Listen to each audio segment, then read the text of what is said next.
విద్యా కార్యక్రమానికి ఉపాధ్యాయులు విద్యార్థులకు స్వాగతం.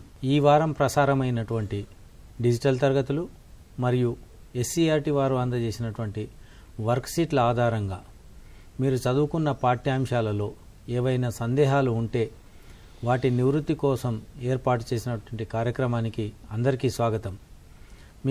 మీకు అందజేయబడినటువంటి ఫోన్ నెంబర్తో సందేహాలు మీకు కలిగినటువంటి వాటిని ఫోన్ చేసి ప్రశ్నలు అడగండి. అప్పటి వరకు పాఠ్యాంశాలకు సంబంధించినటువంటి కొన్ని అంశాలు చర్చించడం జరుగుతుంది. ఈ చర్చకు సంబంధించి మనకు ఈ కార్యక్రమానికి వచ్చిన వాళ్ళు మొదటగా ఉన్నవాళ్ళు శ్రీ సంజీవ్ కుమార్ గారు నిజామాబాద్ నుంచి వచ్చినారు. చివరగా ఉన్నవారు శ్రీ ప్రభాకర్ రెడ్డి గారు ఖమ్మం జిల్లా నుంచి, వారు రీసోర్స్ పర్సన్గా వ్యవహరిస్తున్నారు. మనము సెప్టెంబర్ 1 నుండి విద్యా సంవత్సరం ప్రారంభించుకొని డిజిటల్ తరగతులు మరియు వర్క్షీట్లను అందజేయడం అనేది జరిగింది. వర్క్షీట్లు 8వ తరగతి, 9వ తరగతి, 10వ తరగతి సంబంధించి కొన్ని పాఠ్యాంశాల వరకు విద్యార్థులకు అందజేయడం జరిగింది. 8వ తరగతికి మనం చూసినప్పుడు మొదటి పాఠం విజ్ఞాన శాస్త్రం అంటే ఏమిటి నుంచి 6వ పాఠం జీవ వైవిధ్యం వరకు వర్క్షీట్లు అందజేయడం జరిగింది. అదేవిధంగా 9వ తరగతికి సంబంధించి కణము, నిర్మాణము, విధులు అనే మొదటి పాఠం నుండి 6వ పాఠం జ్ఞానేంద్రియాల వరకు వర్క్షీట్లు అందజేయడం జరిగింది. 10వ తరగతిలో మొదటి పాఠం పోషణ నుండి 5వ పాఠం నియంత్రణ, సమన్వయం వరకు వర్క్షీట్లను అందజేయడం జరిగింది. ఈ వర్క్షీట్లన్నీ కూడా ఒక్కొక్క పాఠ్యాంశానికి సంబంధించి అవసరమైన విభాగాలుగా మార్చి అందజేయడం జరిగింది. ఉదాహరణకు 10వ తరగతి పోషణ పాఠానికి సంబంధించి మనం 15 వర్క్షీట్లు అందజేయడం జరిగింది. ఈ 15 వర్క్షీట్లలో మొత్తం పాఠ్యాంశాలన్నిటివి కవర్ చేయడం జరిగింది. ఇక్కడ ఆ విద్యార్థి ఆ పాఠ్యాంశానికి సంబంధించి ఆ వర్క్షీట్కి సంబంధించి ఏ అంశాలు సాధించాలనే అంశాలు అభ్యసన ఫలితాల రూపంలో ఇవ్వడం జరిగింది. వాటిని దృష్టిలో పెట్టుకొని మిగిలిన పాఠ్యాంశాన్ని వివరణ కానీ కృత్యాలు కానీ ఇవ్వడం జరిగింది. వాటిలో ప్రయోగాలు, డయాగ్రామ్స్ ఇవన్నీ అంశాలు ఉన్నాయి. చివరికి స్వీయ మూల్యాంకనం పేరిట విద్యార్థి తాను ఎంత మేరకు ఆ వర్క్షీట్ను సాధించినాడనేది సొంతంగా తెలుసుకోవడానికి ఇవ్వడం జరిగింది. ఈ స్వీయ మూల్యాంకనం అంశాలు మీ ఉపాధ్యాయులతో మాట్లాడి వాటిలో కొన్ని కానీ లేకపోతే అభ్యసన ఫలితాలను ప్రతిస్పందించేవి కానీ మీరు సొంతంగా నోటు పుస్తకాల్లో రాసుకొని మీ ఉపాధ్యాయులతో చర్చించవచ్చు. కాబట్టి ఈ రకంగా రూపొందించినటువంటి వర్క్షీట్లు ప్రతి ఒక్కరూ పూర్తి స్థాయి లోపల వినియోగించుకోవాలి. ఈ వర్క్షీట్లు తెలుగులో, ఆంగ్లంలో, ఉర్దూలో మరియు అన్ని మైనర్ మీడియా భాషలైనటువంటి తమిళము, కన్నడ, మరాఠీ అన్ని భాషల లోపల మన ఎస్సీఆర్టీ వెబ్సైట్ లోపల ఉన్నాయి. కాబట్టి ఈ వర్క్షీట్లను మనం వాడుకోవాల్సినటువంటి అవసరం అనేది ఉంది. కాబట్టి విద్యార్థులందరూ వర్క్షీట్లను ఏదో ఒక రూపేణ పాఠ్యాంశాలతో జోడించి అభ్యసనం చేసి ఆ పాఠ్యాంశాలపై అవగాహన పొందాల్సినటువంటి అవసరం ఉంది. ఇంకా సంజీవ్ గారు ఈ వర్క్షీట్లను ఇంకా ఏ విధంగా అర్థం చేసుకునాలి, ఏ విధంగా పిల్లలు వాటిని అవగాహన చేసుకొని పాఠ్యాంశాలను బాగా తెలుసుకోవాలి, మీ అభిప్రాయం ఈ విషయం మీద చెప్పండి. ఓకే, ఇప్పుడు మన విద్యార్థులకు సప్లై చేసినటువంటి వర్క్షీట్స్ ఏవైతే ఉంటాయో ఆ వర్క్షీట్స్ ఇప్పుడే అన్నట్టు తెలుగు మీడియంలో ఉన్నాయి, ఇంగ్లీష్ మీడియంలో కూడా ఉన్నాయి. అసలు వర్క్షీట్ని ఏ బేస్గా దాంట్లో ఏమేమి అంశాలు ఉన్నాయి, వర్క్షీట్ని ఎలా తయారు చేశారు, మరి దాన్ని ఎలా వినియోగించుకోవాలి అనేటువంటి అంశం పైన నేను ఒక 2 నిమిషాలు మాట్లాడతాను. ఎందుకంటే చాలా దగ్గర మేము స్కూళ్ళల్లో చూస్తున్నప్పుడు ఫీల్డ్లో వర్క్షీట్స్ అన్నీ కూడా మనం వెబ్సైట్లో పెట్టిన తర్వాత కొన్ని స్కూల్స్లో వర్క్షీట్ని తీసి పిల్లలకి ఇచ్చి వాళ్ళు దానిపైన వర్కౌట్ చేసుకొని మళ్ళీ దాన్ని టీచర్స్, హెడ్ మాస్టర్స్ కరెక్షన్ చేసి గ్రేడింగ్స్ ఇవ్వడం ఇవన్నీ కూడా చూస్తున్నాం. చాలా రకాల కొన్ని స్కూల్లో చాలా బాగా వాడుతున్నారు వర్క్షీట్స్ని. ఈ వర్క్షీట్స్ని మనం ఎలా వినియోగించుకోవాలి అనే అంశానికి వచ్చినప్పుడు కంపల్సరీగా వర్క్షీట్ని మనం వినియోగించుకున్నప్పుడు టెక్స్ట్ బుక్ కూడా పక్కకు దగ్గర పెట్టుకోవాలి. కంపల్సరీగా టెక్స్ట్ బుక్లో ఉన్నటువంటి అంశాలన్నింటినీ కూడా మేము వర్క్షీట్లో జోడించి ఇచ్చాం. కాబట్టి సపోజ్ మీరు ఒక పోషణ అనే పాఠాన్ని తీసుకుందాం. మనం ఈ పోషణ అనే పాఠాన్ని తీసుకుంటే పోషణ అనే పాఠం మనం పూర్తి చేయడానికి దాదాపుగా మనకు 15 పీరియడ్లు అవసరం పడతాయి అనుకుందాం. అయితే ఆ 15 పీరియడ్లకు సంబంధించిన వర్క్షీట్స్ మేము ఇక్కడ చేసాం. అంటే ఒక్క పీరియడ్లో మనం రెగ్యులర్ క్లాస్ నడుస్తూ ఉంటే ఏ పాఠం అయితే, ఏ కాన్సెప్ట్ అయితే మనం చెప్తామో ఆ పీరియడ్లో చెప్పే కాన్సెప్ట్ సంబంధించిన ఒక వర్క్షీట్ని తయారు చేసాం. అంటే ఇక్కడ అర్థం ఏంటి, ఒకసారి రెగ్యులర్ స్కూల్ లేకపోయినా కూడా hello, regular class phone call వస్తుంది, ఫోన్ కాల్ తీసుకుందాం. హలో హలో, చెప్పండి, మీ పేరు చెప్పి ప్రశ్న అడగండి. సార్ నా పేరు కౌశిక్, నేను హైదరాబాద్ నుంచి మాట్లాడుతున్నాను. ప్రశ్న అడుగు. నాకు ఎక్స్క్రీషన్ లెసన్ లో నుంచి మాల్పీజియన్ బాడీస్ ఇంకా రేనల్ ట్యూబ్యూల్ నుంచి డాక్టర్ సార్. ఓకే, వాటి గురించి వివరణ కావాలి. Yes sir. ఓకే, మాల్ఫీజియన్ దేహము వృక్కదాన్ లోపల, నెఫ్రాన్ లోపల ముఖ్యమైనటువంటి రెండు భాగాలు, మాల్ఫీజియన్ దేహము మరియు వృక్కనాళిక. మనం ఇది ఒక కాన్సెప్ట్ మ్యాపింగ్ లాగా గుర్తుపెట్టుకోవాల్సినటువంటి అవసరం ఉంది. వీటిలో ఉన్నటువంటి భాగాలు ముందుగా, మాల్ఫీజియన్ దేహం లోపల మనకు రెండు భాగాలు ఉంటాయి. ఒకటి బౌమన్ గుళిక, రెండవది రక్తకేశ నాళిక గుచ్ఛం. రక్తకేశ నాళిక గుచ్ఛం లోపల ఒక వలలాగా మొత్తము ధమని ఏర్పడి ఉంటుంది. అభివాయి ధమని ఉండి అది ఒక వలలాగా ఏర్పడి అపవాయి ధమనిగా బయటకు వస్తుంది. అభివాయి ధమని యొక్క వ్యాసం అనేది పెద్దగా ఉంటుంది, అపవాయి ధమని యొక్క వ్యాసం తక్కువగా ఉంటుంది. ఈ వ్యాసంలో తేడా వలన మరియు పోడోసైట్ల వలన రక్తం అనేది ఒడపోయబడి వ్యర్థ పదార్థాలన్నీ వేరే చేయబడతాయి. కాబట్టి మాల్ఫీజియన్ దేహంలో మొట్టమొదట మనం గుర్తుపెట్టుకోవాల్సింది రక్తకేశ నాళిక గుచ్ఛం, రెండవది బౌమన్ గుళిక. ఇది మాల్ఫీజియన్ దేహానికి సంబంధించినటువంటి భాగాలు. వృక్కనాళిక విషయానికి వస్తే మూడు భాగాలు ఉంటాయి. ఒకటి సమీపస్థ సంవలిత నాళము, రెండవది హెన్లీ సిక్యము, మూడవది దూరస్థ సంవలిత నాళం.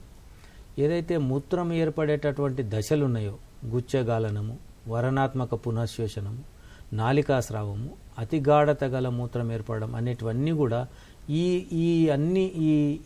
ఈ పార్ట్స్ లోపల మొత్తం జరిగే అవకాశం అని ఉంటుంది. హెన్లీ సిక్యం అనేది ఉంటుంది. ఇక్కడ ఏం చేస్తుంది, అక్కడ ఏవైతే క్లోరైడ్స్ కానీ ఎక్సెస్ వాటర్ ఉన్నాయో అవన్నీ శోషణ అనేది చేసుకుంటుంది. ఇట్లా ఒక్కొక్క భాగం ఒక్కొక్క పని నిర్వర్తించి రక్తంలో ఉండేటటువంటి వ్యర్థ పదార్థాలన్నీ వడపోసి వేరు చేసే ప్రయత్నం చేస్తుంది. ఇది వృక్కనాళికలో ఉండేటువంటి రెండు ముఖ్యమైనటువంటి భాగాలు. ఓకే సార్, సంజీవ్ సార్ కొనసాగించండి. అయితే ఈ వర్క్షీట్ని మనం ఆ విధంగా తయారు చేశాం కాబట్టి మనము ఈ వర్క్షీట్ అనేటువంటిది ఇంట్లో సెల్ఫ్ లెర్నింగ్ మెటీరియల్గా పనికొస్తుంది. కాబట్టి మీరు వర్క్షీట్ను వినియోగించుకునేటప్పుడు టెక్స్ట్ బుక్ను పక్కకు పెట్టుకొని ఆ టెక్స్ట్ బుక్లో ఉన్నటువంటి మొదటి 2 పేజీల్లో ఏ కాన్సెప్ట్స్ అయితే ఉన్నాయో ఆ కాన్సెప్ట్ పరంగా వర్క్షీట్ తయారు చేయడం జరిగింది. ఫర్ ఎగ్జాంపుల్ పోషణ అనే పాఠంలో మీరు చూసుకున్నట్టయితే ఫస్ట్ ఒక వర్క్షీట్ని తీసుకుందాం మనం. దాంట్లో పోషణ అనే భావనను తీసుకున్నాం. ఆ పోషణ అనే భావనను మీకు అర్థం కావాలంటే ఏమేం కృత్యాలు చేయాలి, ఎలా దాంట్లో ఎన్ని రకాల పోషణలు ఉంటాయనేటువంటి భావనతో ఆ వర్క్షీట్ తయారు చేయడం జరిగింది. మరి ఈ పోషణ అనేటువంటి వర్క్షీట్లో మనం ఏమనుకుంటున్నాము అంటే 3 రకాలు అనుకుంటున్నాం. పోషణ అనే పదాన్ని కంపల్సరీగా వివరించగలగాలి పిల్లవాడు, అది ఒక అభ్యసన ఫలితం పెట్టుకున్నాం. పోషణ అనేటువంటి పిల్లవాడు వర్క్షీట్ వినియోగించిన తర్వాత పోషణ అనే పదాన్ని కానీ పోషణకు సంబంధించిన వివరణ ఇవ్వగలగాలి. పోషణ ఎన్ని రకాలో చెప్పగలగాలి, ఆ పోషణకు సంబంధించిన ఉదాహరణలు ఇవ్వగలగాలి, వివిధ రకాల పోషణలకు ఉదాహరణలు ఇవ్వగలగాలి. సో ఇలా కొన్ని మన అభ్యసన ఫలితాలు లేదా లెర్నింగ్ అవుట్కమ్స్ పెట్టుకొని ఆ వర్క్షీట్ని తయారు చేసాం. తర్వాత ఆ వర్క్షీట్ని లెర్నింగ్ అవుట్కమ్స్ పెట్టిన తర్వాత దానికి కొంత వివరణ ఇచ్చాం మేము. వివరణ ఇచ్చేటప్పుడు పోషణ అంటే ఏమిటో, ఆ పోషణలో ఎన్ని రకాలు, స్వయం పోషణ అంటే ఏమిటి, పరపోషణ అంటే ఏంటి, తర్వాత స్వయం పోషణ పరపోషణకు తేడాలేంటి, ఇవి కొన్ని కృత్యాల ద్వారా మీకు అక్కడ వర్క్షీట్లో పరిచయం చేసేయడం జరిగింది. తర్వాత లాస్ట్కి చివరికి ఏం చేశాము, ఈ మొత్తం కాన్సెప్ట్ అయిన తర్వాత ఈ లెర్నింగ్ అవుట్కమ్స్ బేస్ చేసుకొని కొన్ని స్వీయ మూల్యాంకన ప్రశ్నలు ఇవ్వడం జరిగింది. కాబట్టి మీరు ఓవరాల్గా ఆ వర్క్షీట్ని ఒకసారి ఈ క్షుణ్ణంగా మీరు చదివి అర్థం చేసుకుంటే ఆ పుస్తకంలో ఉన్న పోషణ కాన్సెప్ట్కు ఏ ప్రశ్న పరీక్షలో వచ్చినా కూడా మీరు చేసే అవకాశం ఉంది. అట్లాగే రెండోది హైడ్రిలా ప్రయోగం ఒకటి ఇచ్చాము మేము. హైడ్రిలా ప్రయోగం వర్క్షీట్ ఒకసారి చూస్తే హైడ్రిలా ప్రయోగం వర్క్షీట్లో కూడా మేమేం చేసాము, ఆ వర్క్షీట్లో హైడ్రిలా ప్రయోగం యొక్క ఉద్దేశం ఏంటి, ఆ ప్రయోగాన్ని ఎందుకు నిర్వహిస్తున్నాం, ఆ ప్రయోగానికి ఉపయోగించినటువంటి పరికరాలు ఏంటి, ఆ ప్రయోగంలో మనం పరిశీలించాల్సిన అంశాలు ఏంటి, ఆ ప్రయోగంలో తీసుకోవాల్సిన జాగ్రత్తలు ఏంటి, ఇలా కొన్ని బేసిక్ లెర్నింగ్ అవుట్కమ్స్ మనం ముందే డిసైడ్ చేసుకొని దానికి అనుగుణంగా ఆ కాన్సెప్ట్ని డెవలప్ చేసే ప్రయత్నం చేశాం. కాబట్టి మీరు ఒకసారి ఆ హైడ్రిల్లా ప్రయోగాన్ని చూసినట్టయితే అక్కడ బొమ్మ ఉంది. ఆ బొమ్మ ద్వారా మీరు ఎవరు కూడా బొమ్మ ద్వారానే ప్రశ్నలకు జవాబులు రాసుకోవచ్చు, ప్రశ్నలకు జవాబులు రాసే అవకాశాలు కూడా ఉన్నాయి. కాబట్టి ఈ వర్క్షీట్స్ అనేటువంటివి మీకు ఈజీగా సునాయాసంగా టెక్స్ట్ బుక్ ఒక టీచర్ లేనప్పటికీ కూడా మీరు పుస్తకాన్ని మీరు సొంతంగా చదువుకుంటూ ఆ పుస్తకంలో ఉన్నటువంటి అంశాన్ని మీకు సులభంగా అర్థమయ్యేటట్టు దాంట్లో ఉన్నటువంటి మేజర్ ప్రశ్నలు ఏ విధంగా ఉన్నాయి, ఆ ప్రశ్నలు ఎలా పరీక్షలో వచ్చే అవకాశం ఉంది, దాని ఆధారంగా చేసుకుని వర్క్షీట్ తయారు చేసినాం. కాబట్టి ఈ వర్క్షీట్ని మీరు దయచేసి పుస్తకాన్ని పక్కకు పెట్టుకొని ఆ పుస్తకాన్ని ఫస్ట్ చదివి దానికి అనుగుణంగా ఈ వర్క్షీట్ని మీరు ప్రాక్టీస్ చేసి దానికి సంబంధించిన స్వీయ మూల్యాంకన ప్రశ్నలు ఒకసారి రాసినట్టయితే టీచర్ ఉన్నా లేకపోయినా ప్రస్తుతం కోవిడ్ సిచ్యువేషన్లో మన ఏ ప్రశ్నలు వచ్చినా కూడా in the options of teacher self learning మెటీరియల్గా ఇది పనికొస్తుందని తయారు చేసాం. చాలామంది తయారు చేస్తారు. ఇంకోటి దీనికి బలోపేతం చేయడానికి డిజిటల్ క్లాసెస్ వస్తున్నాయి. కాబట్టి మీరు ఒకసారి సపోజ్ కిరణజన్య సంయోగక్రియ వచ్చిందనుకోండి, కిరణజన్య సంయోగక్రియ డిజిటల్ క్లాస్ లెసన్ చూశారు, దాంట్లో కిరణజన్య సంయోగక్రియ బొమ్మల ద్వారా మిగతా గ్రాఫిక్స్ ద్వారా మీకు అక్కడ చూపించడం జరిగింది. సో ఇక్కడ నేర్చిన కాన్సెప్ట్ టీచింగ్ ఎయిడ్ ద్వారా, డిజిటల్ ఎయిడ్ ద్వారా ఒకసారి మీరు చూసినట్టయితే కాన్సెప్ట్ బలోపేతం అవుతుంది. కాబట్టి ఆ విధంగా చేసుకున్నాం. ఇంకోటి మీరు అందరూ దయచేసి దృష్టిలో పెట్టుకోవాలి, డిజిటల్ లెసన్స్కి మనము ఇచ్చిన వర్క్షీట్స్కి అంటే డిజిటల్ లెసన్స్ ఏవైతే టెలికాస్ట్ అవుతున్నాయో టెలికాస్ట్ అవుతున్న డిజిటల్ లెసన్స్కి మనం వర్క్షీట్కి ఇచ్చేదానికి సీక్వెన్స్ ఉండకపోవచ్చు. కాబట్టి వర్క్షీట్ అనేటువంటి రెగ్యులర్ పాఠం ప్రకారం వస్తుంది. డిజిటల్ లెసన్స్ కాన్సెప్ట్ పరంగా ఒకే డిజిటల్ క్లాస్లో 2-3 కాన్సెప్ట్స్ కవర్ చేసుకుని కూడా మన డిజిటల్ లెసన్స్ వచ్చే అవకాశం ఉంది. కాబట్టి డిజిటల్ లెసన్స్ అనేటువంటివి వచ్చేవి అది మీరు పుస్తకంలో చదివిన అంశానికి వర్క్షీట్లో ఉన్న అంశానికి అది బలోపేతం చేయడానికి మీ కాన్సెప్ట్ క్లారిటీ ఇవ్వడానికి ఇది ఒక టీచింగ్ ఎయిడ్గా డిజిటల్ లెసన్స్ పనికొస్తున్నాయి. కాబట్టి ఈ మూడింటిని జోడించి మీరు ఒకసారి సెల్ఫ్ లెర్నింగ్గా ఇంట్లోనే చదువుకుంటే మన ఏ ఉపాధ్యాయులు లేని కూడా మనం సాధించే అవకాశం ఉంది. ఓకే, మరొక ఫోన్ కాల్ వస్తుంది. హలో హలో సార్, మీ పేరు చెప్పి ప్రశ్న అడగండి. ఇందాక కాల్ చేస్తాను సార్, నా పేరు కౌశిక్. ఏమి నాకు ఇది మిక్చురేషన్ డౌట్ ఉంది సార్, అది మూత్ర విసర్జన మిక్చురేషన్ గురించి మాట్లాడాలి. ఓకే సార్, సంజీవ్ సార్ వివరించండి. సార్ ఇక్కడ మిక్చురేషన్ మూత్ర విసర్జన అనేటువంటిది ఒక చిన్న కాన్సెప్ట్. ఇది అంటే మన మూత్ర విసర్జనలో ఇప్పుడు యాక్చువల్గా మనము మూత్రం ఏర్పడేటువంటి వివిధ దశలు ఉన్న తర్వాత అన్ని మూత్రం ఏర్పడిన తర్వాత ఆ మూత్రము మన శరీరంలో నుంచి బయటికి ఎట్లా వస్తుంది, ఏ ప్రాసెస్ అక్కడ జరుగుతుంది అనేటువంటి దానిపైన మూత్ర విసర్జన అన్నాం. ఈ మూత్ర విసర్జన అనేటువంటి జరగడానికి ఇది ఒక నియంత్రిత అనియంత్రిత చర్య కిందగా, అంటే కొద్ది అనియంత్రిత చర్యగా it is under the control of our will, అంటే మనం దీన్ని కంట్రోల్ కూడా చేయగలుగుతాం. మరి అక్కడ మూత్ర విసర్జన మూత్రాశయము ఫుల్గా నిండిన తర్వాత, మూత్రంతో మూత్రాశయం ఫుల్గా నిండిన తర్వాత ఆ మూత్రాశయం కొన్ని సంకేతాలు నాడీ మన మెదడుకు పంపిస్తుంది అనమాట. మూత్రాశయం ఫుల్ నిండిన తర్వాత అక్కడ ఏమవుతుంది, మెదడుకు పంపించిన తర్వాత మెదడు చాలక నాడుల ద్వారా మిగతా నాడుల ద్వారా ఆ మూత్రాశయాన్ని నిండినటువంటి మూత్రాశయాన్ని ప్రేరేపించి బయటికి పంపడానికి ఒక సంకేతాలను పంపిస్తుంది. సంకేతాలు పంపించినప్పుడు అక్కడ ఏమవుతుందంటే ఆ మూత్రాశయంలో కానీ ఆ ప్రసేకంలో ఉన్నటువంటి కొన్ని కండరాలు ఉంటాయి. ఆ కండరాలు సంవరణీ కండరాలు అంటారు. ఆ సంవరణీ కండరాలు సంకోచము వ్యాకోచం చెందడం వల్ల మూత్రం ప్రెషర్ తోటి ప్రసేకం ద్వారా బయటికి వస్తుంది. దీన్నే మనం మిక్చురేషన్ అని అంటాం. ఓకే, కాబట్టి మూత్రాశయం 300 నుంచి 800 ml నిల్వ చేసుకునే సామర్థ్యం ఉంటుంది. ఓకే, నెక్స్ట్ కాల్ వస్తుంది. హలో హలో సార్, చెప్పండి, మీ పేరు చెప్పండి. Lymphatic system. ఏం చెప్పండి, మళ్ళీ చెప్పండి. లింఫోటిక్ సిస్టమ్, లింఫాటిక్ సిస్టమ్, శోషరస వ్యవస్థ. ఓకే, లింఫాటిక్ సిస్టమ్ అనేది బ్లడ్ సర్క్యులేటరీ సిస్టమ్ లోపల చాలా ఇంపార్టెంట్ సిస్టమ్. మనం గతంలోనే దీని గురించి మాట్లాడినాం. మరొకసారి ప్రభాకర్ రెడ్డి సార్ గారు దాన్ని వివరిస్తారు. లింఫాటిక్ సిస్టమ్ శోష రస వ్యవస్థ అనేటువంటిది మన ప్రధానంగా బ్లడ్ సర్క్యులేటరీ సిస్టంలో వస్తుంది. So lymphatic system is the subsidiary system for the Venus system. whenever oxygenated blood is supplied to the all the body parts by the arteries, by the systole and by the heart pumping, these oxygenated blood is supplied to the body parts with a pressure. So what happened at the tissue and cells level? Some sort of tissue fluid. Actually blood supplies liquid, solid and gaseous, all the materials to the cells and tissues. So some sort of tissue fluid is remained in the cells and tissues.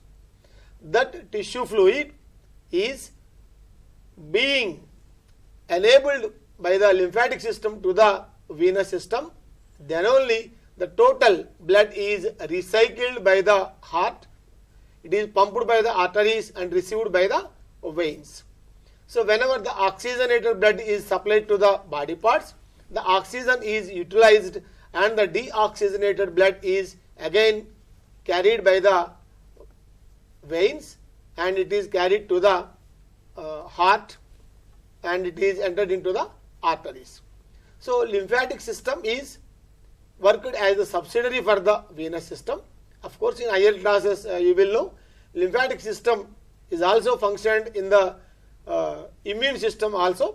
So you will learn in the higher classes at that system. Okay sir. So వర్క్షీట్లకు సంబంధించి మనం ఏ విధంగా అభ్యసించాలి, వాటిని ఏ విధంగా ఉపయోగించుకోవాలనే విషయాన్ని మనము మాట్లాడుతున్నాం. కాబట్టి వర్క్షీట్లో సార్ చెప్పినట్లు పోషణ పాఠానికి సంబంధించి మనము 15 వర్క్షీట్లు ఉన్నాయి. ముందుగా మనం చేయాల్సినటువంటి అంశం ఏంటంటే ఈ పోషణ పాఠం లోపల ఏమేమి కాన్సెప్ట్స్ ఉన్నాయనేది మనం ఐడెంటిఫై చేయాలి. ఏమేమి ఉన్నాయి?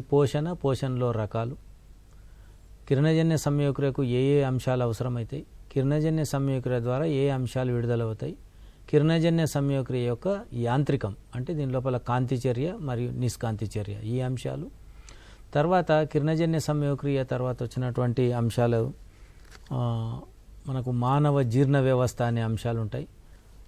ఈ అన్ని అంశాలు పోషణ లోపల మనం నేర్చుకోవాల్సినటువంటి అవసరం ఉంటుంది. ఓకే, నెక్స్ట్ ఇంకో కాల్ వస్తుంది. హలో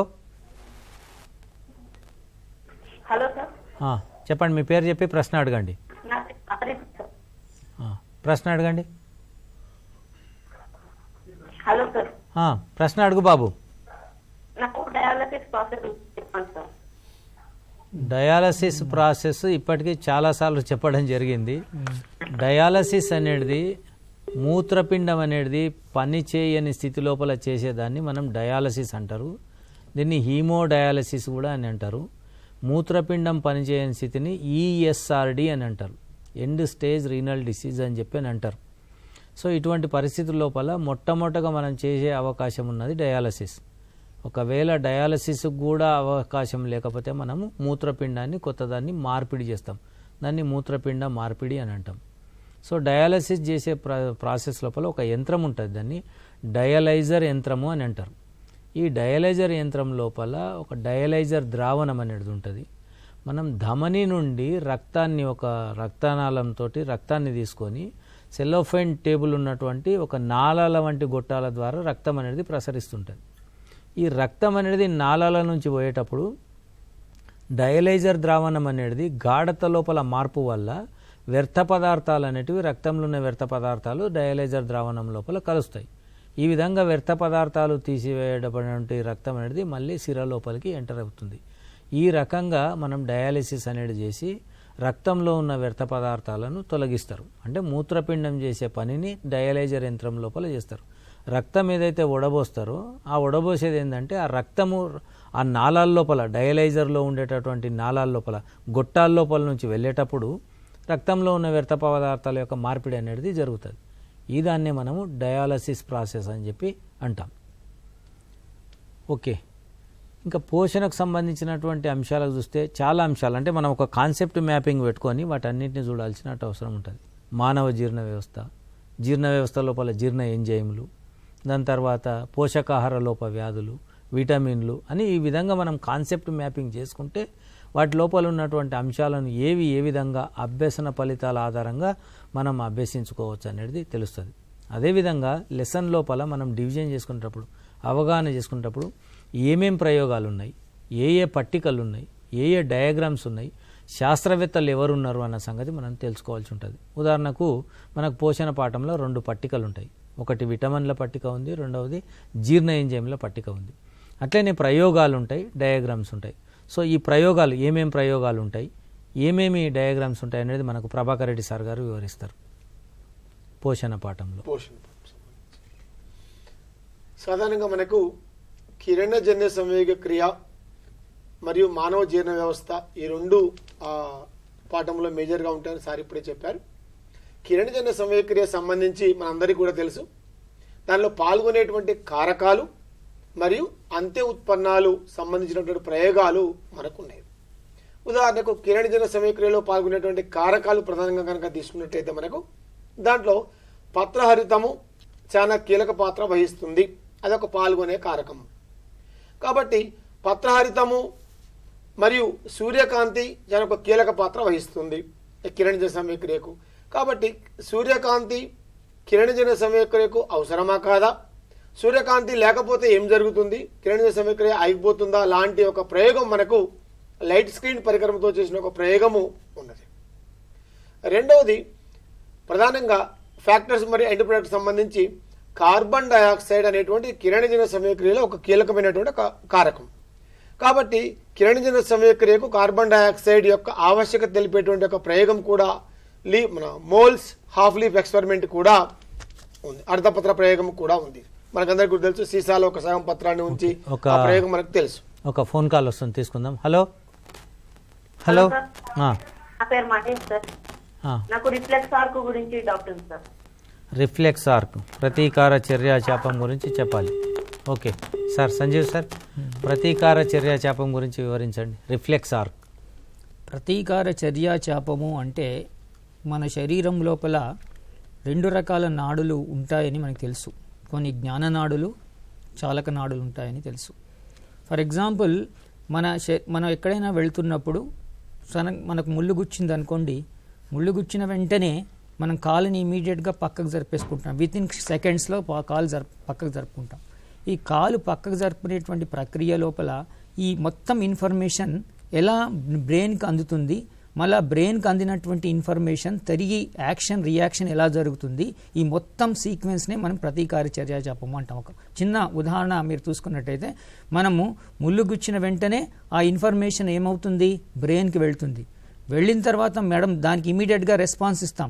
మరి రెస్పాన్స్ ఇవ్వడానికి ఏం చేయండి, బ్రెయిన్లో వెళ్ళినటువంటి ఇన్ఫర్మేషన్ సమాచారము అక్కడ నుంచి ఏమవుతుంది, ఆ యాక్షన్ కొరకు చాలక నాడుల ద్వారా మళ్ళీ ఆ యాక్షన్ కొరకు ప్రతిస్పందిస్తాం. సో ఇవన్నీ కూడా ఒక సీక్వెన్స్లో జరుగుతుంటుంది. కాబట్టి ఈ విధమైన చర్యని మనం ప్రతీకార చర్యాచాపం అంటాం.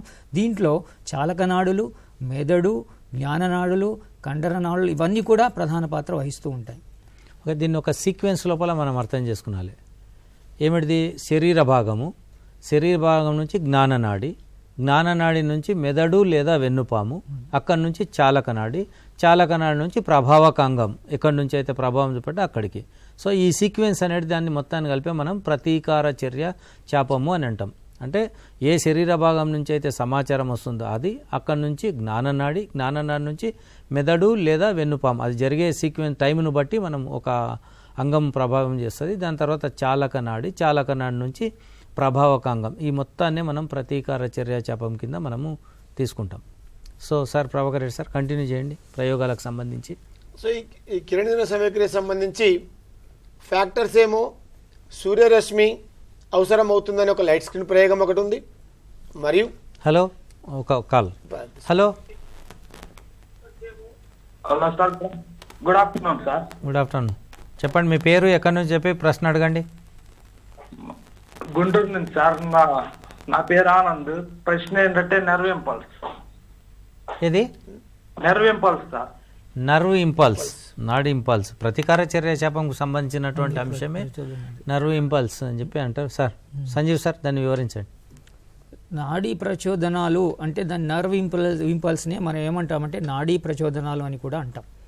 ఈ నాడీ ప్రచోదనాలు ఏమవుతాయంటే యాక్చువల్గా మనము ఇక్కడ ఏదైనా మనము 2 రకాలైనటువంటి చర్యల గురించి ఉద్దీపనలు అంటాం, స్టిమ్యులస్ అంటాం. స్టిమ్యులస్ అంటే ఏంటి, మనం ఏదైనా సపోజు మీకు చిన్న ఉదాహరణ చెప్తాము. ఫర్ ఎగ్జాంపుల్ మనము పిల్లి ఉంది, పిల్లి ఎలకను చూసిన వెంటనే ఏమవుతుంది, పిల్లి దాని వైపు పరిగెత్తే ప్రయత్నం చేస్తూ ఉంటుంది. సో ఇక్కడ ఏం జరుగుతుంది, 2 రకాలైనటువంటి అంశాలు. ఒకటేమో ఉద్దీపనకు ప్రతిస్పందన చూపించడం, ప్రతిస్పందనకు ప్రతిచర్య చూపడం, ఈ సీక్వెన్స్లో జరుగుతుంటాయి అన్నమాట.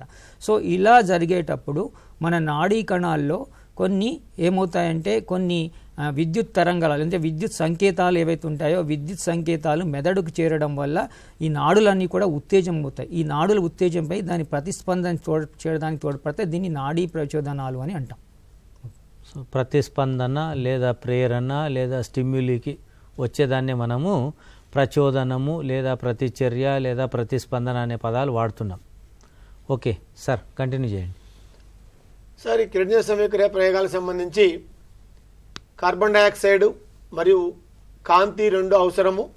ఆ రెండు సంబంధించిన ప్రయోగాలు కూడా ఉన్నాయి. మరియు ఎండ్ ప్రొడక్ట్స్ అంత్య ఉత్పన్నాలకు సంబంధించి కూడా ఒక 2 ప్రయోగాలు మనం చూస్తాం. ఒకటేమిటి, ప్రధానంగా కిరణజన్య సమయక్రియలో పిండి పదార్థం ఏర్పడుతుంది. ఆ పిండి పదార్థం ఏర్పడటము, దాన్ని ఎలా పరీక్ష చేయాలా, అయోడిను అది ఉపయోగించడం మొత్తం కూడా ఒక ప్రయోగం ఉంది. అదేవిధంగా మరొక ప్రయోగం కూడా ఉంది, ప్రధానమైనటువంటిది. ఏమిటది, సమస్త జీవకోటికి ఆహారం వచ్చేటువంటిదేమో పిండి పదార్థం ఉత్పత్తి అవుతుంది చెప్పుకుంటాం. మరి మనందరం కూడా ప్రాణవాయువు అయినటువంటి ఆక్సిజన్ కూడా కిరణజన్య సమయక్రియ ద్వారా మొక్కలు ఉత్పత్తి చేస్తూ ఉన్నాయి. ఉత్పత్తి అవుతున్నాయా లేదా, ఆక్సిజన్ బయటకు వస్తుందా లేదా లాంటి ప్రయోగం కూడా మనం అక్కడ చూస్తాం. ఈ ప్రయోగాలకు సంబంధించి ప్రధానంగా మనం ఎలాంటి చదువుకోవాల్సిన అవసరం ఉంటుందంటే, అసలు ఉద్దేశం ఏంటి ఆ ప్రయోగం చేసేటప్పుడు, దాంట్లో ఎలాంటి పరికరాలు మనం వాడుతూ ఉన్నాం, ఆ యొక్క పరికరాలని సెటప్ అంటే ఎలా దాన్ని అమర్చుకోవాలా, ఈ ప్రయోగం చేసేటప్పుడు తీసుకోవాల్సినటువంటి జాగ్రత్తలు ఏంటి, అంటే ప్రయోగానికి ముందు ఎలాంటి జాగ్రత్తలు తీసుకోవాలా, ప్రయోగం చేస్తున్నప్పుడు ఎలాంటి జాగ్రత్తలు తీసుకోవాలి, ప్రయోగం అయిపోయిన తర్వాత ఎలాంటి జాగ్రత్తలు తీసుకోవాలి. ఫర్ ఎగ్జాంపుల్ హైడ్రోలా గరాడు ప్రయోగం ఉంది, ఆక్సిజన్ వెలువడుతుందని నిరూపించే ఒక ప్రయోగం ఇప్పుడే సంజీవ్ సార్ చెప్పారు. మరి ఈ ప్రయోగం అప్పుడు జనరల్గా సెటప్ ఏం చేయాలి, దీని మొత్తాన్ని కూడా ఈ ప్రయోగాన్ని మనం ఒక అమరిక ఏర్పరచుకున్న తర్వాత మొత్తం ఎండలో పెట్టాలి. పెడితేనే కాంతి సమక్షంలో కిరణజన్య సమయక్రియ జరిగి ఆక్సిజన్ బయటకు రిలీజ్ అవుతుంది.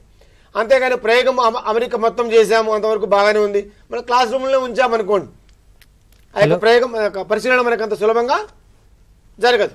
ఓకే, ఒక ఫోన్ కాల్ వస్తుంది. హలో హలో సార్, నీ పేరు చెప్పమ్మా, ఎక్కడి నుంచి చెప్పి ప్రశ్న అడుగు. మా తెలంగాణ మంచిర్యాలండి. చెప్పండి ప్రశ్న. లైట్ ఇండిపెండెంట్ రియాక్షన్ గురించి.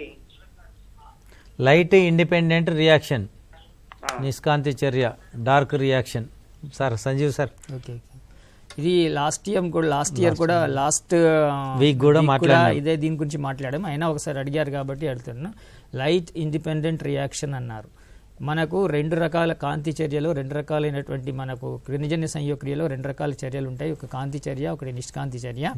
ఈ నిష్కాంతి చర్యని మనము లైట్ ఇండిపెండెంట్ రియాక్షన్ అని కూడా అంటాం. అంటే ఇక్కడ లైట్ ఇండిపెండెంట్ రియాక్షన్ యొక్క అర్థం ఏంటి అంటే, నిష్కాంతి చర్య అంటే కాంతి అవసరం లేదు అని అర్థం కాదు, కానీ అక్కడ కాంతి ఉన్నా లేకున్నా ఈ చర్య జరుగుతుంది. That's why it is called as independent reaction. Independent means it doesn't depends upon the light. Whether light present or absent, this reaction will carried out. That's why it is called as independent reaction. ఇక్కడ ఏమవుతుంది, నిష్కాంతి చర్యలో కాంతి చర్యలో ఏర్పడినటువంటి అంత్య పదార్థాలైనటువంటి ATP, ఎన్ఈడిపిహెచ్ ఇవి ఏమవుతాయంటే అక్కడ carbon డైఆక్సైడ్తో క్షయించి కార్బోహైడ్రేట్స్గా ఏర్పడి క్షయకణం అంత్య పదార్థం కార్బోహైడ్రేట్స్ ఏర్పడమే నిష్కాంతి చర్యలు జరుగుతుంది. ఈ నిష్కాంతి చర్య స్ట్రోమాలో జరుగుతూ ఉంటుంది. ఓకే, ఇంకా ఒక ఫోన్ కాల్ వస్తుంది. హలో హలో సార్, ప్రశ్న అడుగు బాబు. ఏం పేరు, ఎక్కడి నుంచి మాట్లాడుతున్నావు? మల్లికార్జున్ సార్. చెప్పు, ప్రశ్న అడుగు. ద ఫంక్షన్ ఆఫ్ విలై చెప్పరా sir? Function of విలై. The function of the villi. Okay. Villi is present in the Small intestine. The main function of the villi is the absorption of the digested food material. Villi contains so many number of blood vessels. So the blood vessels which filled with the blood, the hemoglobin which is present in the blood, they will absorb the digested food material. The glucose will be absorbed by the villi. So the digested food material glucose will be absorbed by the villi and transported to the each and every cell in the human body. So also villi will be expand the absorption area. That is also very important. This is about the villi which is present in the small intestine. Okay sir, continue చేయండి. ప్రయోగాలకు సంబంధించి మనం ఒక జాగ్రత్తలు కూడా మనం చెప్పుకున్నాం. అంటే ప్రయోగానికి ముందు తీసుకునే జాగ్రత్తలు, ప్రయోగం జరుగుతున్నప్పుడు తీసుకునే జాగ్రత్తలు, ప్రయోగం తర్వాత తీసుకోవాల్సినటువంటి జాగ్రత్తలు, ఇవి ప్రయోగాలకు సంబంధించి. అదేవిధంగా డయాగ్రామ్కు సంబంధించి కిరణజన్య సమయక్రియ అనేటువంటి ఒక అంశం మనం తీసుకున్నప్పుడు, కిరణజన్య సమయక్రియ ఎక్కడ జరుగుతుంది? ప్రధానంగా మనకు మొక్కలు, పత్రాలు ఉండేటువంటి క్లోరోప్లాస్ట్. కాబట్టి హరితరేణు యొక్క పటం కూడా మనం ఒకసారి జాగ్రత్తగా చూసుకోవాలి. దాంట్లో ఉండేటువంటి త్వచాలు, గ్రాన, స్ట్రోమా, ఇది మొత్తం కూడా మనం ఒకసారి జాగ్రత్తగా పటం చూసుకోవచ్చు, భాగాలు చూసుకోవచ్చు. రెండవది ఈ మానవ జీర్ణ వ్యవస్థ సంబంధించి మొత్తం పటము గీయమని ఎప్పుడు మనల్ని క్వశ్చన్స్ జనరల్గా రావు. కాబట్టి మానవ జీర్ణ వ్యవస్థలో మనం చూసేటువంటి ఇంతకుముందే సార్ చెప్పారు, ఎంజైములు, మరియు విటమిన్ల యొక్క పట్టికను మనం జాగ్రత్తగా ఒకసారి చూసుకోవాల్సి వస్తుంది. మరొకటి ఆ జీర్ణ వ్యవస్థ యొక్క ఫ్లో చార్ట్, అంటే మనకు నోటి ద్వారా వచ్చినటువంటి యొక్క ఆహారం ఎక్కడి నుంచి ఎక్కడి దాకా వెళ్తుంది, ఎక్కడ జీర్ణమవుతుంది అనే ఫ్లో చార్ట్ ఒకటి ఉంది. ఫ్లో చార్ట్ అనే పటం మనం ఒకసారి జాగ్రత్తగా చూసుకోవాల్సినటువంటి అవసరం ఉంది. అదే రకంగా పటములకు సంబంధించినటువంటి మన ప్రయోగాలకు సంబంధించినటువంటి బొమ్మలు కూడా మనం గీయాల్సినటువంటి అవసరం ఉంది. సో ప్రతి పాఠ్యాంశంలో కాన్సెప్ట్స్, ఏవి ముఖ్య భావనలు, ఏ ప్రయోగాలు అవసరం, ఏ బొమ్మలు గీయాల్సినటువంటి, ఏ పట్టికలు ఉంటాయి అనేది చూడాల్సిన అవసరం ఉంది. దానితో పాటు అతి ముఖ్యమైనటువంటి అంశం శాస్త్రవేత్తలు.